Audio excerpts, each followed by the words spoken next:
여러분, 창세기 마지막에 나와 있는 야곱과 요셉이 창세기의 지면 가운데 가장 많이 할애하는 사람이에요. 근데 이 48장부터 50장까지는 죽음, 용서, 죽음에 대해서 이렇게 구도가 나와요. 창세기를 처음 시작할 때 태초에 하나님이 천지를 창조하시니라라고 시작했는데, 오늘 창세기 맨 50장 마지막 절에는 요셉을 입관했다라고 애매모호하게 끝나죠.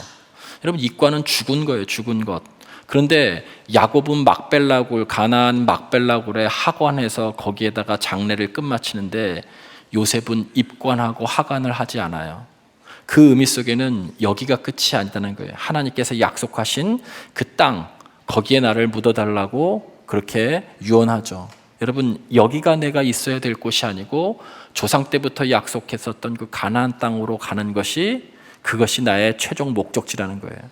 우리에게 적용하면 이 땅이 여기가 끝이 아니고 가나안이 상징하는 천국에 가는 것이 우리의 목적지라는 거예요. 여러분, 그것을 상징하고 있어요. 그러면서 48장과 49장, 50장에 보면 야곱과 요셉이, 야곱이 자녀들에게, 요셉이 형제들에게 죽음에 임박했을 때 가장 진지하게 그 자녀들과 형제들에게 무언가 유언을 남겨요. 여러분, 그 유언을 남기는 것이 오늘의 핵심 메시지예요. 그것은 우리들에게도 적용되는 것이죠. 창세기는 어떤 것의 시작의 책이다라고 사람들이 많이 이야기합니다. 인류의 시작, 결혼의 시작, 문화의 시작, 가정의 시작, 모든 시작을 이야기하는 것으로 얘기하지만, 사실은 창세기의 가장 중요한 핵심은요, 죽음이에요. 죽음. 우리 인생이 가장 무서워하고 우리 인생의 실존의 가장 중심에 있는 죽음이에요. 창세기는 인류의 죽음이 왜 들어왔는지, 어떻게 들어왔는지, 이 죽음의 문제를 어떻게 대처해야 되는지, 거기에 대해서 말씀하고 있는 것이 창세기의 여러분 주제예요. 창세기는 죽음이 죄로 인해 세상에 들어왔다고 밝혀요. 그 죄가 들어와서 아담과 하와의 불순종, 반역으로 인해서 세상에 죄가 들어왔고, 이 죄로 인해서 죽음이 세상에 고개를 쳐들기 시작했어요. 타락으로 인해서 우리의 몸과 내면, 그리고 세상에 맺는 사람들과의 관계, 우리가 살고 있는 자연, 문화, 사회 체제의 전반에 이르기까지 죄가 들어가지 않은 것이 없고 다 손상되었어요. 우리의 욕구, 하나님께서 아름답게 창조했었던 질서와 조화가 다 깨졌고, 하나님과는 물론 사람과 사람 사이에 맺었던 관계도 어긋났어요.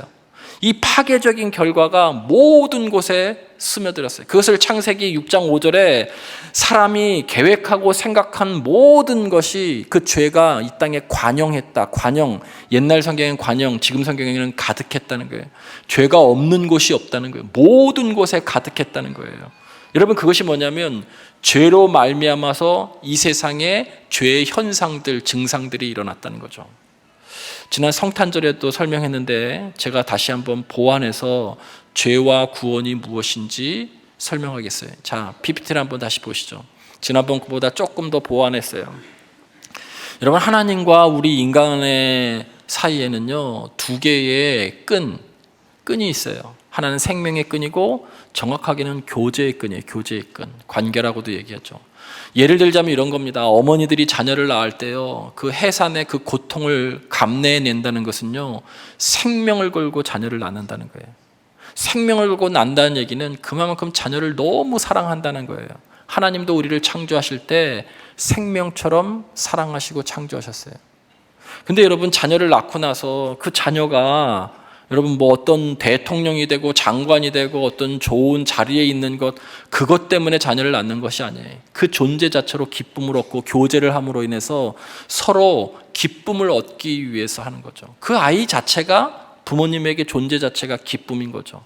그러니까 낳고 끝나는 것이 아니고요, 양육하면서 함께 울고 웃고 교제하면서 그 안에서 그 아이를 통해서 기쁨을 누리는 거예요. 하나님도 마찬가지예요. 하나님도 결국 우리를 통해서 기뻐하시기 위해서, 사랑의 관계 때문에 여러분 우리를 돌보시는 거죠. 그런데 인간이 저 관계를 스스로 끊어버린 거예요. 이게 죄라는 거예요. 성경은 이것을 관계의 단절, 불순종이라고, 관계의 파괴라고 그렇게 얘기하죠. 그게 죄예요. 그 죄 때문에 나타난 죄의 증상들, 현상들이 뭐냐면 세 가지 죽음이 옵니다. 하나는 영의 죽음이에요. 하나님은 영이시잖아요. 우리를 영적 존재로 창조했는데 관계가 끊어지니까 하나님과의 영적인 교류가 없어서 영적 죽음을 맛보는 거죠. 그래서 여러분 자기 마음대로 행동하는 자기중심성이 생기는 거예요. 두 번째는 하나님은 전능하시잖아요. 전지전능하신 하나님이잖아요. 그분에게 모든 것이 있는 창조주시잖아요. 그래서 그분에게 연결되고 공급받을 때에는 부족함이 없었어요. 그런데 그 관계를 끊어버리니까 그 모든 풍부한 자원들이 끊기게 되죠. 그래서 우리들이 경험하는 게 뭐예요? 하나님과 관계의 단절 속에 경험하게 된 가장 중요한 죄의 증상은 결핍이에요. 결핍은 부족하다는 거예요. 여러분, 부족하면 기쁨이 없는 거예요. 여러분, 우리 안에 모든 결핍이 있어요. 가난도 결핍이고요, 질병도 결핍이고요, 인정받지 못하고 사랑받지 못하는 것도 결핍이에요. 인생에 느닷없이 닥쳐오는 허무, 공허, 이 모든 것은요 결핍이에요. 좋은 자가형을 굴리고 다녀도 여러분 재산이 아무리 많아도 내가 높은 지위에 있어도 모든 사람들은 다 결핍이 있어요. 종국에는 연약해지고 육체 때문에 삶의 공허함 때문에 다 결핍이 오죠. 결핍, 죄의 증상이에요. 이 결핍 때문에 남의 것을 뺏어오죠. 중독에 빠지기도 하고 다른 사람의 사랑을 뺏어오기도 하고 인정받기 위해서 이상한 행동을 하고, 다 결핍 때문에, 하나님과 연결되지 못해서 나오는 결핍 때문에 그런 거예요. 부조하죠. 태초에 하나님이 천지를 창조하시면서 6일 동안 질서와 조화 속에서 창조하셨어요. 하나님과 인간과의 관계, 인간과 인간과의 관계, 인간과 자연과의 관계가 다 조화로웠었는데 다 부조화, 관계가 깨지고 말았어요. 그것이 사회 체제 전반의 구조라든지 문화 속에 그대로 있는 거고, 생태계의 위협도 여기에 속하는 거예요. 부조화, 그리고 사람과의 갈등, 조화를 이루지 못하는 거죠. 세 번째가 자기 중심성이에요. 하나님과 연결되어 있을 때는 하나님의 영으로 통해서 하나님의 뜻에 따라서 살았는데 그것이 가장 만족한 사람이었는데, 그것 스스로 끊고 나니까 이제 자기 마음대로 사는 거예요. 내 뜻대로. 여러분, 집안에 내 뜻대로 사는 사람이 있잖아요. 있죠. 그래서 얼마나 힘들어요. 그 내 뜻대로 사는 그 사람 때문에 힘든 거예요. 조화가 깨지니까 함께 어울려 사지 않고 모든 것을 나 중심적으로, 우리의 모임 속에서, 우리의 사회 속에 다 자기 중심성 때문에 모든 것이 파괴되는 거예요. 여러분, 이 세 가지 1, 2, 3이 실존이에요. 실존. 모든 사람들이 겪고 있는 실존, 이게 죽음 자체예요. 그래서 이 실존은 고통인 거예요. 고난, 고통, 이 자체가 죽음인 거예요. 세 번째는 결국엔 불순종함으로 심판받고 멸망받는 것이죠. 그러니까 정확하게는 영의 죽음, 실존의 죽음, 심판의 죽음, 세 번 죽게 되어져 있는 거예요. 뭐 때문에 그렇다고요? 죄 때문에 그렇다는 거예요. 죄로 인해 모든 사람들이 이것을 겪고 있어요. 죽음이 찾아온 거죠. 누구도 피할 수 없어요. 여러분, 이때 필요한 것은 재산도 자녀도 배우자도 그 어떤 것도 아니에요. 여러분, 죽음을 앞에 둔 인간에게 필요한 것은 딱 한 가지, 오직 믿음입니다. 믿음만이 죄와 죄의 증상에서 우리를 구원할 수 있기 때문에 그래요. 이 땅에서 아무리 많은 선행을 하고 많은 것을 가졌어도 믿음이 없다면 오히려 하나님의 진노를 불러일으킬 수밖에 없어요. 여러분, 그런데 창세기에 그렇게 죄로 인해서 우리들이 모두 죽은 존재가 되었다라고 하는 것을 말씀하고 있는데, 하나님은 우리를 너무나 사랑하셔서 여기서 그치지 않으시고 우리들에게 복음을 주세요. 여러분, 복음이 뭐예요? 인간이 가장 고통스러워하고 있는 문제가 해결되는 것이 복된 소식이죠. 그게 뭐예요? 죽음의 문제를 해결하는 거예요. 그래서 복음의 가장 최초의 복음은 창세기 3장 15절 말씀이에요. 내가 너로 여자와 원수가 되게 하고 내 후손도 여자의 후손과 원수가 되게 하리니 여자의 후손은 내 머리를 상하게 할 것이요 너는 그의 발꿈치를 상하게 할 것이니라 하시고, 여러분, 저기 나와 있는 여자의 후손이 누구예요? 훗날 오실 메시아 예수 그리스도를 의미하는 거예요. 여자의 후손 예수 그리스도가 사단의 그 머리를 상하게 할 것이라는 거예요. 저것이 상징하고 있는 것이 뭐냐면 십자가를 이야기하는 것이죠. 예수 그리스도께서 이 땅에 오셔서 여러분, 죽음의 문제를 해결하기 위해서, 이것이 첫 번째 원복음이에요. 여러분, 이것을 더 잘 설명하고 있는 것이 고린도전서 여러분 15장이에요. 사람들이 복음이 뭐냐라고 물을 때는 여러분 고린도전서 15장을 우리들이 얘기합니다. 함께 한 목소리로 좀 읽어볼게요. 고린도전서 15장. 예, 함께 합독합니다. 시작.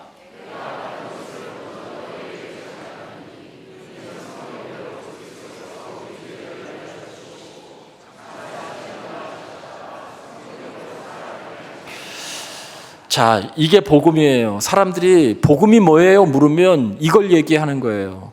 복음은 아까 얘기한 것처럼 우리 인생이 겪고 있는 죄 때문에 생긴 누구도 거역할 수 없는 죽음의 문제를 해결하는 것이 복된 소식이죠. 근데 여기 나오죠. 내가 받은 것을 먼저 너에게 전하노니 이는 성경대로 누가? 그리스도께서 뭘 위해서? 우리의 죄를 위하여 죽으시고 십자가죠.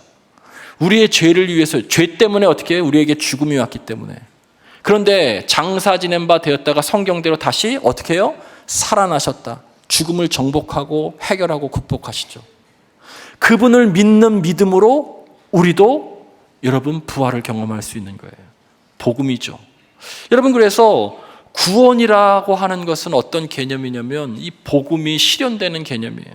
구원의 개념을 함께 볼까요? 구원의 개념을 우리 PPT로 한번 볼게요. 아까 그것에 하나님과 우리 인간 사이에 뭐가 지금 끊어진 관계를 연결해 주셨어요? 십자가, 예수 그리스도께서 끊어진 관계를 연결해 주셨죠.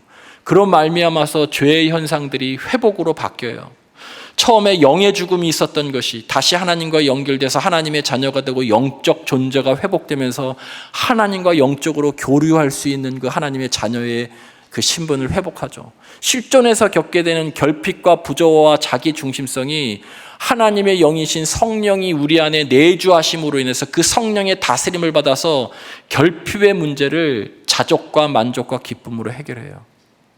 그분과 연결되었기 때문에 그분의 자원을 공급받는 것이죠.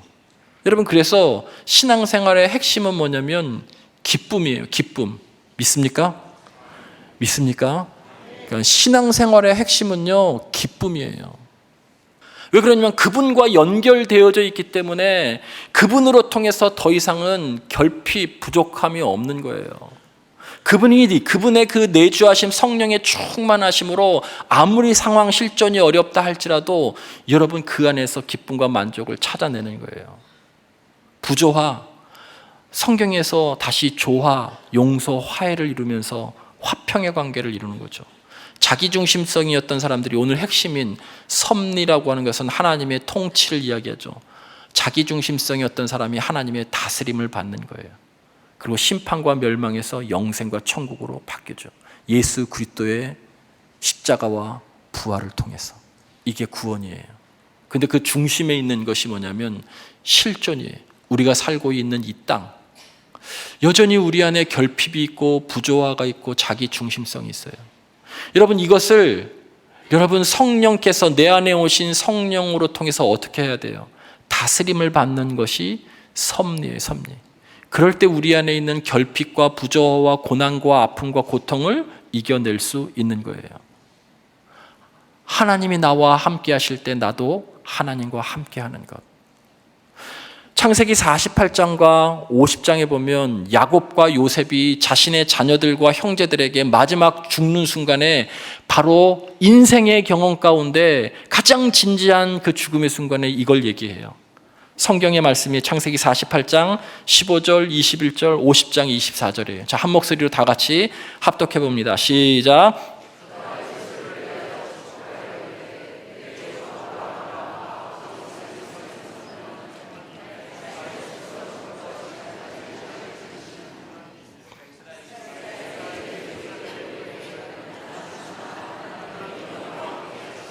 너희를 인도하여 너희 조상 땅으로 돌아가게 하시라. 50장 24절. 요셉이 그의 형제들에게 이르되 나는 죽을 것이나 하나님이 당신들을 돌보시고 당신들을 이 땅에서 인도하여 내사 아브라함과 이삭과 야곱에게 맹세하신 땅에 이르게 하시리라 하고. 자, 빨간 것을 잘 보세요. 빨간 단어들을. 첫 번째, 창세기 48장은 야곱이 마지막에 죽음의 순간에 이야기한 거예요. 그가 요셉을 위하여 축복하여 이르되 내 조부 아브라함과 아버지 이삭이 섬기던 하나님. 여기서 섬기던이라고 하는 것은 히브리 원어에 보면 스스로 동행하신 하나님이라는 뜻이에요. 하나님이 나에게 스스로 찾아오셔서 나와 동행해 주셨다는 거예요. 48장 21절에 나는 죽지만 그 찾아오신 하나님이 너희와 함께 계시사 너희를 인도하여 너희 조상 땅에 돌아가게 하시겠다는 거예요. 자, 여기에 세 가지 동사가 있죠. 함께 계시사, 인도하여 이르게 하신다는 거예요. 자, 그런데 50장 24절에도 요셉이 그 형제들에게 이야기해요. 나는 죽을 것이나, 똑같죠. 나는 죽을 것이나 하나님이 당신들을 돌보시고, 이 돌보신다라고 하는 것은 히브리의 파카드라고 하는 단어인데 신방 왔다, 찾아오시다는 뜻이에요.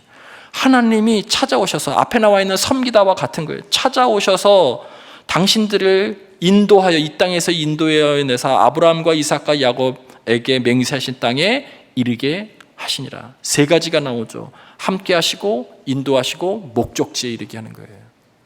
여러분, 이것을 믿는 것이 섭리의 신앙이에요. 요셉과 야곱은 자신의 자녀들과 형제들에게 내가 인생 살아보니까 내 뜻대로 사는 것이 아니고 하나님의 섭리에 나를 맡기고 그 섭리의 흐름에 따라서 나도 함께 동행하는 것이라는 거예요.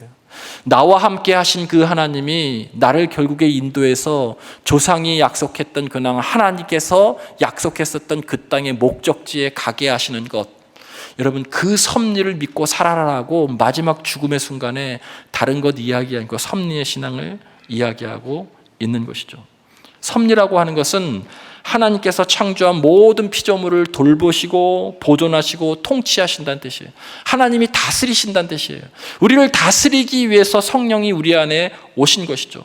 여러분, 그래서 섭리의 신앙을 가지고 있으면 우리가 지금 아무리 고통스러워도 고난을 당해도 내주하신 성령님의 도우심으로 그 모든 것을 이길 수 있는 거예요. 자, 50장 20절을 한번 다시 한번 보세요. 당신들은 나를 해하려 하였으나, 악한 계획이죠. 악한 인간의 계획이에요. 죽음과 절망의 계획이에요. 그런데 하나님은 그것을 선으로 바꾸사, 이게 뭐예요? 섭리예요. 섭리. 오늘과 같이 많은 백성의 생명을 구원하게 하셨다. 구원이에요. 아픈 인간의 악한 계획, 중간은 섭리. 악한 것을 선으로 바꾸사. 섭리죠.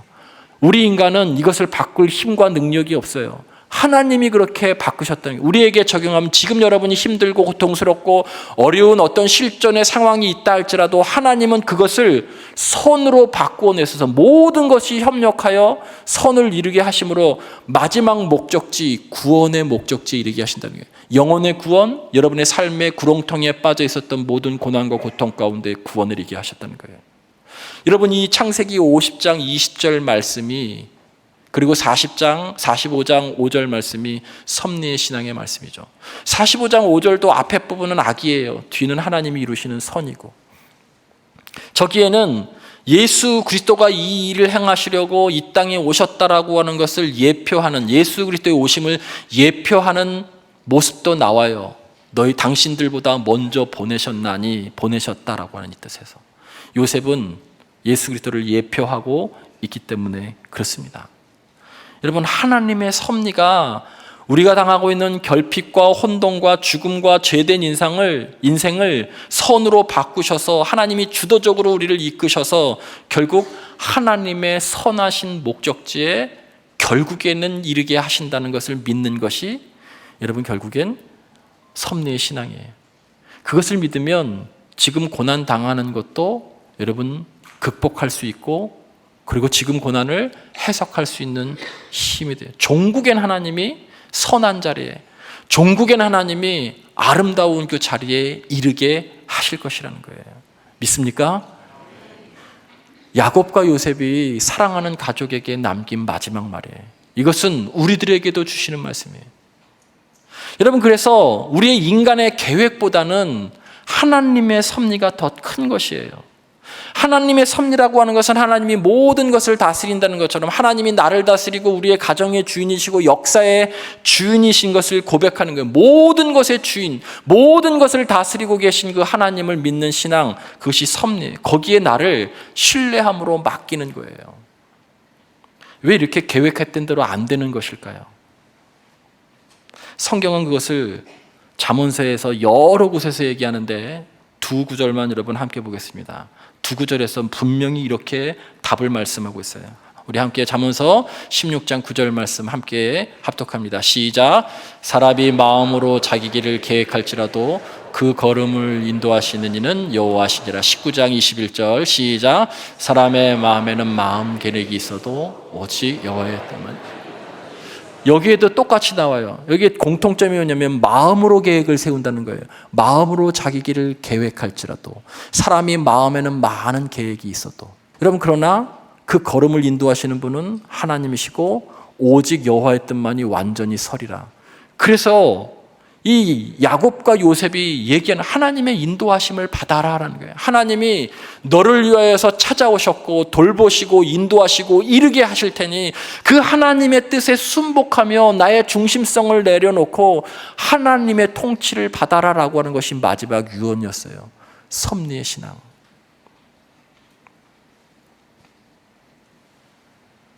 하나님의 섭리하심은 그래서 인간의 계획보다 더 크고 아름답습니다. 이것을 믿는 것이 그리스도인이에요. 여러분, 왜 아름다워요? 인간의 악한 계획을 손으로 바꾸어 놓으실까지 하나님은 우리를 너무나도 사랑하시는 당신의 의지가 계세요. 그래서 손으로 아름답게 마지막으로 인도하신다는 거예요. 여러분, 여기에 한 가지 반드시 더해져야 될 것이 기도예요. 계획을 세우지 말라는 것이 아닙니다. 우리도 계획을 세워요. 통계를 가지고, 우리가 분석한 걸 가지고, 우리가 경험한 것을 가지고, 내가 배웠던 지식을 가지고 사업을 어떻게 해야 되는지에 대한 계획을 세우죠. 마음의 계획을 세웁니다. 그런데 그 마음의 계획이 하나님의 섭리로 이끌어가는 안내자가 뭐냐면 기도예요. 기도. 계획을 세우고 하나님 앞에 이 계획을 기도로 올려드린 거예요. 하나님, 여기에 내 욕망이, 내 욕심이, 하나님이 원하시지 않는 뜻이 무엇입니까? 묻고 또 묻고 답하고. 그래서 내 마음의 계획이 하나님의 섭리로 건너갈 수 있게 하는 안내자의 역할을 하는 것이 기도예요. 여러분, 저는 그게 우리가 새해 우리 교회 전통적으로 가지고 있는 신년 새벽 기도라고 믿어요. 신년 새벽 기도회라고 하는 것은요, 다른 것이 아니에요. 내 마음의 계획이 하나님의 섭리로 넘어갈 수 있도록 기도하는 시간이에요. 그렇지 않으면 여러분, 끊임없이 자기 중심성으로 내주하신 성령의 음성을 듣지 않고 내 중심적으로 내 계획대로 계속 갈 수밖에 없어요. 멸망의 길로 치닫는 것이죠. 하나님의 섭리의 신앙을. 야곱과 요셉이 얼마나 계획이 많았겠어요. 야곱과 요셉도 인간이기 때문에 자기 나름대로 계획이 얼마나, 삶의 계획이 많았겠어요. 그런데 그렇게 뜻대로 되지 않고 결국 하나님이 이끄셔서 마지막 순간에 하나님의 구원의 도구로 사용되어지고 그렇게 고백하잖아요. 그래서 고백하는 거예요. 너 하나님과 동행하라. 너를 찾아온 그 하나님에게 너의 삶을 맡기고 인도하심을 받고 돌보심을 받아라. 그럼 마지막에 가장 선하고 아름다운 목적지에 이르게 될 것이다. 그 하나님과 동행하라. 한평생 그렇게 살다가 천국에 가는 거예요. 여러분, 그 동행함이 우리의 실존의 죽음, 실존의 고통을 이길 수 있는 가장 유일한 방법이에요. 다른 방법은 없습니다. 여러분을 위해서 찾아오시고 돌보시고 인도하시고 종국에는 이루시는 그 하나님의 섭리의 신앙을 붙들어야 되는 것, 그것이 우리의 믿음이죠. 확률, 정보, 지식에 의존하는 삶이 아니라 결국엔 하나님이 우리를 가장 선한 곳으로 이끄신다라고 하는 섭리의 신앙을 붙드시고 내년에도 승리하시는 우리 모두가 되어지기를 주님의 이름으로 간절히 축원을 드립니다. 창세기의 가장 핵심 주제는 바로 섭리예요. 창세기 45장 5절과 50장 24절 말씀. 하나님이 여러분을 한평생 이끌어 주실 줄 믿습니다.